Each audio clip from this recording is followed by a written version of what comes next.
आज हम black hole के बारे में जानने वाले हैं। ब्लैक होल हमारे ब्रह्मांड की सबसे रहस्यमयी और डरावनी जगह है, क्योंकि एक ब्लैक होल हमारे सूर्य से बड़े बड़े सितारों या एक आकाशगंगा तक को निगल देता है। यदि एक बार कोई भी चीज ब्लैक होल में चली जाए तो वो वापस नहीं आ सकती, यहाँ तक कि प्रकाश भी नहीं। इसलिए ब्लैक होल हमें दिखाई नहीं देते। आज हम ब्लैक होल को लेकर कुछ ऐसे खुलासे करने वाले हैं जो पहले किसी ने नहीं बताए। साथ में हम जानेंगे कि ब्लैक होल क्या है, कैसे बनता है, ब्लैक होल कितना खतरनाक हो सकता है, और सबसे बड़ा सवाल, क्या ब्लैक होल दूसरी दुनिया में जाने का रास्ता हो सकता है। ब्लैक होल समय को कैसे धीमा कर देता है या बिल्कुल रोक देता है। जब तक हम ब्लैक होल को नहीं समझ लेते तब तक इस ब्रह्मांड को समझ पाना नामुमकिन है, क्योंकि इस दुनिया के बनने और खत्म होने का सबसे बड़ा रहस्य ब्लैक होल में ही छिपा है। अभी तक हम ब्लैक होल के बारे में बहुत कम जानते हैं, क्योंकि ब्लैक होल से प्रकाश भी वापस नहीं आ सकता, जिसकी वजह से इसे देख पाना संभव नहीं है। ब्लैक होल का पता उसकी वजह से आसपास की चीजों पर पड़ने वाले प्रभाव की वजह से लगाया जाता है। एक सुपरमेसिव ब्लैक होल 10,000 करोड़ सूरज या इससे भी ज्यादा सूरज के वजन के बराबर हो सकता है। इस बात से ही इसका अंदाजा लगाया जा सकता है कि ब्लैक होल कितना शक्तिशाली हो सकता है। वैज्ञानिकों ने J2157 नाम का एक ब्लैक होल खोजा है, जो अब तक का सबसे तेजी से बढ़ने वाला ब्लैक होल है। इसका द्रव्यमान हमारे सूर्य जैसे 3400 सूर्य के बराबर है।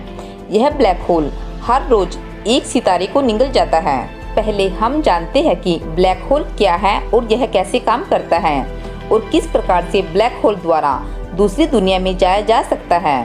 ब्लैक होल को जानने के लिए हम पानी का एक उदाहरण लेते हैं, जिसमें पानी के अंदर एक भंवर बनता है, जिसमें आसपास का पानी चक्कर लगाते हुए एक गहरे गड्ढे में गिरता है। इसी प्रकार एक ब्लैक होल काम करता है। ब्लैक होल किसी बड़े सितारे की उम्र के अंतिम समय में बनता है। जब किसी बड़े सितारे में विस्फोट होता है तो अगर इसकी बची हुई कोर का द्रव्यमान हमारे सूर्य से 3 गुना हो तो इसका सारे द्रव्यमान ग्रेविटी की वजह से केंद्र की ओर सिकुड़ता चला जाता है, जिससे बहुत ही शक्तिशाली ग्रेविटी वाला ब्लैक होल बन जाता है। इसे ब्लैक होल इसलिए कहा जाता है क्योंकि इससे प्रकाश की किरणें भी बाहर नहीं निकल सकती और यह दिखाई नहीं देता, और साथ में इसकी ग्रेविटी इतनी ज्यादा होती है कि कोई भी चीज इससे बचकर बाहर नहीं निकल सकती। ब्लैक होल के चारों तरफ एक डिस्क होती है जो अंदर की तरफ चक्कर लगाती है। इस डिस्क में धूल और गैसें होती है, साथ में वो चीजें भी जो ब्लैक होल की ग्रेविटी की वजह से इसमें खींची चली आती है, और इस डिस्क के अंदरूनी हिस्से को इवेंट होराइजन कहते हैं। ये वो जगह है जिसके आगे अगर कोई भी चीज चली जाती है तो वह ब्लैक होल में गिरती चली जाती है और अंत में उस असीमित ग्रेविटी वाले द्रव्यमान में समा जाती है, जो बहुत ही सीमित जगह में संकुचित होता है। लेकिन बहुत से वैज्ञानिकों का मानना है कि ब्लैक होल उसी तरह काम करता है जैसे पानी में बना भंवर।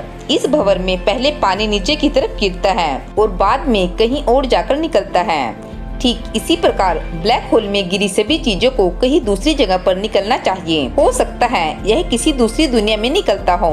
अगर यह सच है तो यह वाकई में कमाल की बात होगी, और यह जानना जरूरी होगा कि क्या ब्लैक होल में गिरी कोई चीज उसके वास्तविक रूप में ही ब्लैक होल के जरिए किसी दूसरी दुनिया में पहुंच जाती है, या ब्लैक होल सभी चीजों को मिक्स करके उन्हें किसी दूसरी तरह के पदार्थ में बदल देता है और बाद में उस मटेरियल से दूसरी दुनिया में नई चीजों का निर्माण होता है। लेकिन वैज्ञानिक चाहे जो मर्जी कहे, लेकिन मेरा मानना है कि ब्लैक होल के द्वारा दूसरी दुनिया में जाने की बात में कोई दम नहीं है। ब्लैक होल असल में एक ऐसी मशीन है जो पुरानी चीजों को खत्म करके एक ऐसा मटेरियल बनाती है जिससे फिर से नई चीजें बना सके। इसे एक उदाहरण से समझिए। पृथ्वी पर सभी जीव जंतुओं और इंसानों का जन्म होता है और बाद में मृत्यु होती है, लेकिन क्या कभी आपने सोचा है कि मरने के बाद हमारा क्या होता है। असल में हमारा शरीर कभी मरता ही नहीं, बल्कि रूप बदलता रहता है, क्योंकि हमारा शरीर और दुनिया की हर चीज एटम से बनी है, और साइंस का मानना है कि ये एटम कभी खत्म नहीं होते बल्कि रूप बदलते हैं। इसी प्रकार सभी चीजों के मरने के बाद उनके सारे एटम सुरक्षित रहते हैं, जिनसे बाद में अलग अलग चीजों का निर्माण होता है। इसी प्रकार हमारी दुनिया की हर चीज पहले जन्म लेती है, फिर उसका अंत होता है और बाद में उससे दूसरी चीजें बनती हैं। सभी ग्रह और सितारों का भी जन्म होता है और अंत भी। कोई भी सितारा मरने के बाद ब्लैक होल या न्यूट्रॉन सितारों में बदल जाता है और ये दोनों ही चीजें ऊर्जा छोड़ते हुए धीरे धीरे खत्म हो जाती हैं। ब्लैक होल की बात करें तो ब्लैक होल के चारों तरफ काफी मात्रा में धूल और गैसें होती है। अगर ब्लैक होल नए सितारों और ग्रहों को निगलता जाता है तो ब्लैक होल अपना आकार बड़ा करता जाता है। जब तक ब्लैक होल नई चीजों को खाता रहता है तब तक इसका विस्तार होता रहता है, लेकिन जब इसे निगलने को कुछ नहीं मिलता तो ब्लैक होल जल्दी से खत्म होने लगता है, क्योंकि ब्लैक होल भी काफी मात्रा में ऊर्जा को छोड़ता है। लेकिन सवाल यह है कि जब ब्लैक होल से प्रकाश तक वापस नहीं आ सकता तो ब्लैक होल काफी मात्रा में ऊर्जा को कैसे प्लाज्मा जेट के रूप में रिलीज करता है। जब वैज्ञानिकों ने इसके पीछे का कारण जाना तो पता चला कि ब्लैक होल के चारों तरफ डिस्क में बहुत ज्यादा मात्रा में मैटर होता है, की वजह से मैग्नेटिक फील्ड बनता है और इसी वजह से हाई वोल्टेज पैदा होती है जो ब्लैक होल से ऊर्जा को बाहर निकालती रहती है। इस बात से साबित होता है कि ब्लैक होल भी धीरे धीरे खत्म हो जाते हैं, लेकिन वैज्ञानिकों का सबसे बड़ा झूठ उस समय साबित हुआ जब पता चला कि सबसे पुराना ब्लैक होल लगभग 13 अरब साल पुराना है, लेकिन यह दुनिया 13.7 अरब साल पुरानी है, जबकि ब्लैक होल किसी सितारे के मरने के बाद बनता है और एक सितारे की उम्र लगभग 10 से 11 अरब साल होती है। इसलिए 13 अरब साल पहले कोई ब्लैक होल नहीं होना चाहिए था। यह भी संभव है कि 13 अरब साल से भी ज्यादा पुराना ब्लैक होल इस दुनिया में हो। इस बात से साबित होता है कि बिग बैंग झूठ है। असल में ब्लैक होल से ही नई चीजों का निर्माण होता है।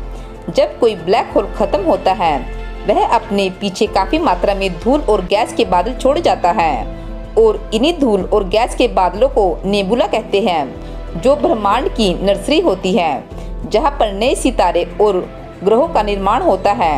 हबल टेलीस्कोप ने ऐसी एक नर्सरी को खोजा था जहां पर लाखों सितारों और ग्रहों का निर्माण हो रहा था। इस बात से साबित होता है कि हमारी दुनिया में आज भी नए सितारों और ग्रहों का निर्माण हो रहा है। जिस प्रकार पृथ्वी पर इंसान जन्म ले रहे हैं और मर रहे हैं और यह क्रम चलता रहेगा, उसी तरह ब्रह्मांड में नए सितारों का जन्म होता रहेगा और उनका अंत होने के बाद फिर से नए सितारों का जन्म होगा। अगर बिग बैंग से दुनिया बनी होती तो सभी सितारों की उम्र एक जैसी होती, जो असल में नहीं है। ब्लैक होल ही हमारे ब्रह्मांड की विशालकाय रिसाइकलिंग मशीन है जो पुरानी चीजों को खत्म करके नई चीजें बनाती है। असल में यही सच है और यह क्रम चलता रहेगा और पूरी दुनिया कभी एक साथ खत्म नहीं होगी।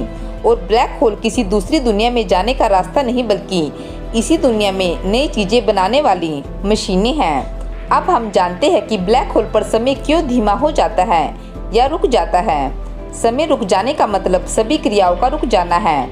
अगर ब्लैक होल में समय रुक जाएगा तो ब्लैक होल कभी खत्म नहीं होगा, लेकिन ब्लैक होल तो खत्म होते हैं। इसलिए ब्लैक होल पर समय के रुक जाने की बात गलत है, लेकिन ब्लैक होल पर समय धीमा जरूर हो सकता है। समय का मतलब है क्रियाओं या घटनाओं का होना, किसी बदलाव का होना या किसी भी चीज का गतिशील होना।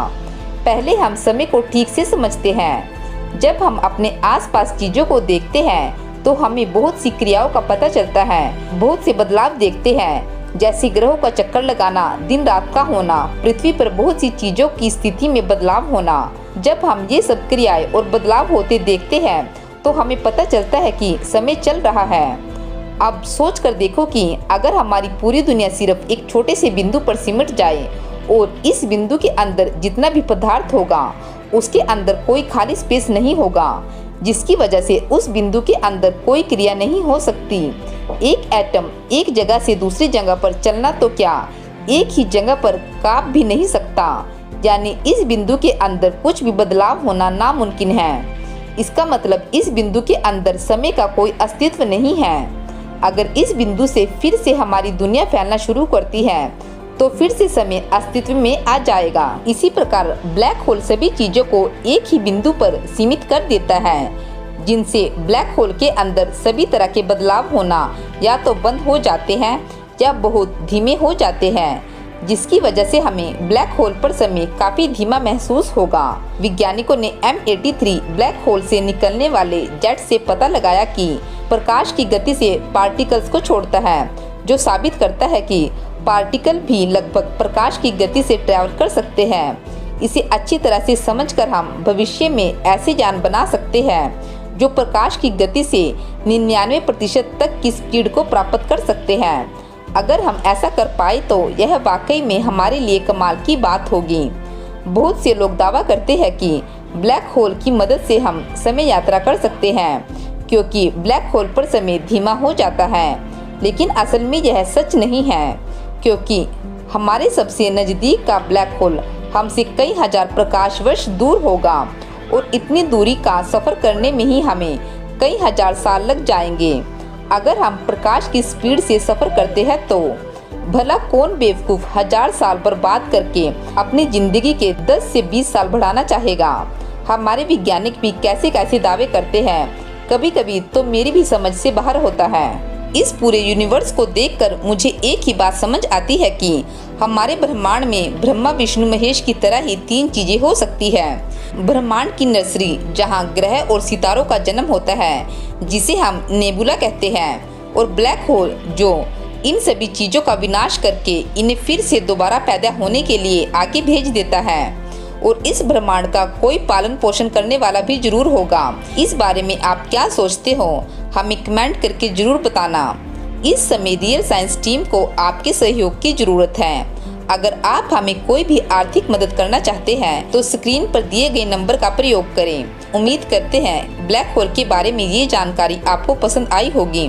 वीडियो को लाइक और शेयर करना ना भूलें, और अगर आप हमारे चैनल पर नए हैं तो प्लीज़ हमारे चैनल को जरूर सब्सक्राइब कर लें। Thanks for watching this video.